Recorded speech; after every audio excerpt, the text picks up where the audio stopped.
And hear me when I tell you this. When people can walk away from you, let them walk. When people can walk away from you, let them walk. Everything you're going through is preparing you for what you ask God for. You just got to quit tripping while you're in the process, because the process is necessary. You may not see it now, but when he gets you on the other side of it, you're going to see exactly why it went that way, and you're going to be okay with it. But quit tripping during the process. Oh, Lord, why me? You ain't the only one. Oh, Lord, why me? You ain't the only one. Oh, Lord, why I lose my job? You ain't the only one unemployed. Oh, Lord, why he leave me? You ain't the first chick got left. Lord, if I could just stay with him a little bit longer. Maybe you don't need him. Maybe he the reason you ain't got nothing now. Well, I don't want to leave him because I've been with him 8 years. Well, hold up, whoa. You want 8 more years of this? Let his monkey ass go. But now, God can't give you what you want because you want to hold on to what you got. You all in the way. Now you telling him how to bless you. You can't tell God how to bless you. It's a simple process. The only reason I'm telling you this, because this is how I made it. I just do me. I'm just being me. I stay uniquely who I am because you are okay just the way you are, because God made you uniquely who you are. He wanted you to be just like you are. God uses people to help move us toward our destiny. But here's the key. You can't become so dependent on people that you're getting your worth and value out of how they treat you. It's easy to become addicted to compliments, addicted to encouragement, addicted to them cheering you on. Now you rely on them to keep you feeling good about yourself, to always be there to validate you, to make you feel approved. Like a drug, if they don't keep you fixed, meet all your expectations, you get discouraged, feel inferior, work overtime to try to win their approval. And if you rely on people, you'll be disappointed. People will let you down. People will get busy and not be there when you need it. Sometimes people will even turn on you. Quit relying on people.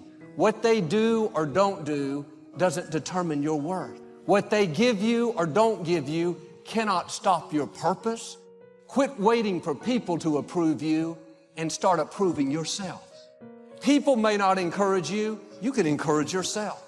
People may not make you feel special. You can make yourself feel special. I know I'm crowned with favor. I'm one of a kind. I'm a masterpiece. You'll have better relationships if you'll start validating yourself.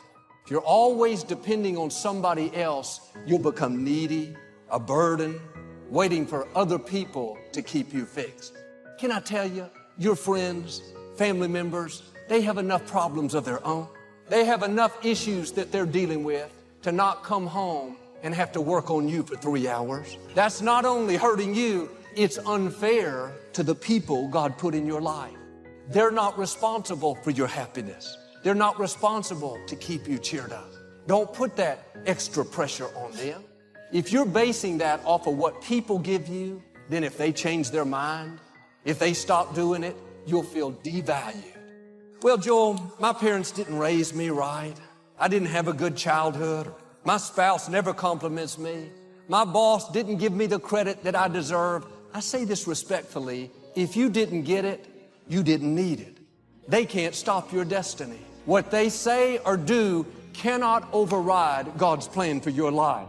That person that walked away, did you wrong, made hurtful comments, shake off the disrespect. Don't believe the lies that you're not talented enough, attractive enough, good enough. They don't determine your value. They can't lessen your self-worth. The only power people have over you is the power that you give them. And it's good when people encourage us, when they cheer us on. What I'm saying is don't become dependent on that.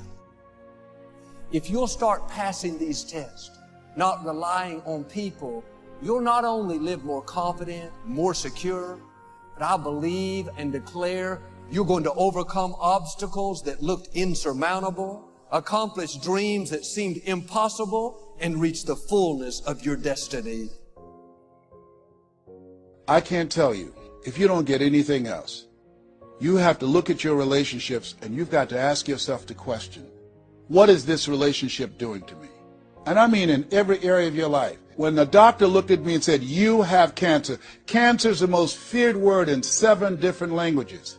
One of the first things I had to do, I found out who had cancer at some point in time or was living with cancer and conquered it. I surrounded myself with people who had done what I wanted to do, who were winning at the game.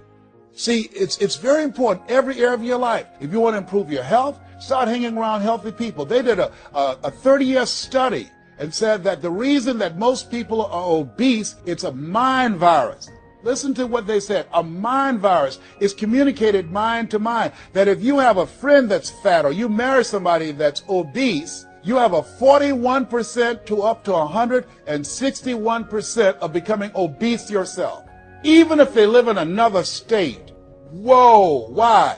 Because birds of a feather flock together. Never forget, high school teacher Mr. Leroy Washington said, Mr. Brown, if you run around with 9 broke people, I guarantee you, you'll become number 10.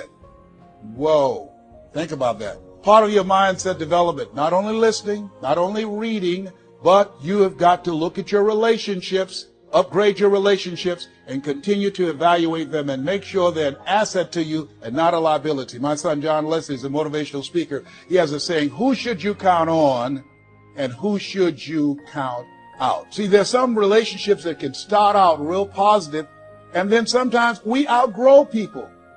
Have you ever outgrown someone? Somebody you used to be close to, used to be your bosom buddy, and then you haven't been together for a time, and then when you get together, you have absolutely nothing in common. Sometimes it happens with family members. My twin brother, it's a strained conversation because he's talking about, Les, did you hear who died? No, I don't get up reading the obituary column. I'm glad my name is not there. Hello, I don't care. I'm focusing on living. Our conversations are so different. Isn't it interesting how you can be raised in the same family, same circumstances, by the same parents and end up dramatically different? It's called life. Never underestimate the power of influence. What an important statement. The influence of those around us is so powerful. Many times we don't even realize we're being strongly influenced because it generally develops over an extended period of time. If you're around people who spend all they make, chances are excellent that you'll spend all you make. If you are around people who go to more ball games than concerts, chances are excellent that you'll do the same. If you're around people who don't read many books, chances are excellent you won't read many books. People around us can keep nudging us off course a little at a time until finally, 10 years from now, we find ourselves asking, how did I get here? Those subtle influences need to be studied carefully if we really want our lives to turn out the way we've planned. Of course, you must be the judge. You must determine whether the situation and the people call for disassociation or limited association. But remember, if it isn't taking you where you want to be 5 years from now, 10 years from now, now is the time to fix it. Spending more time with the right people. People of substance and culture.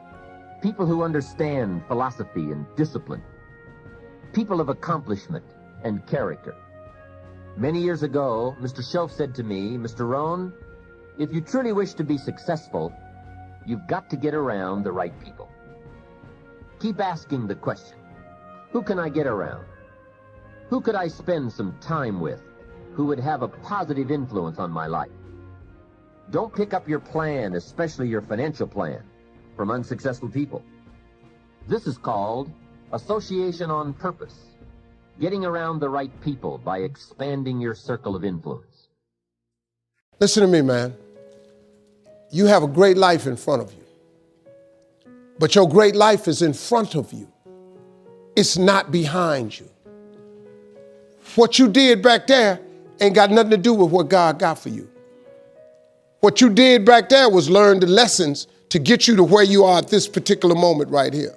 But what God got for you, do you know, man, that you can actually mess your life completely up? You can jack it all the way up and you can turn around and get it right?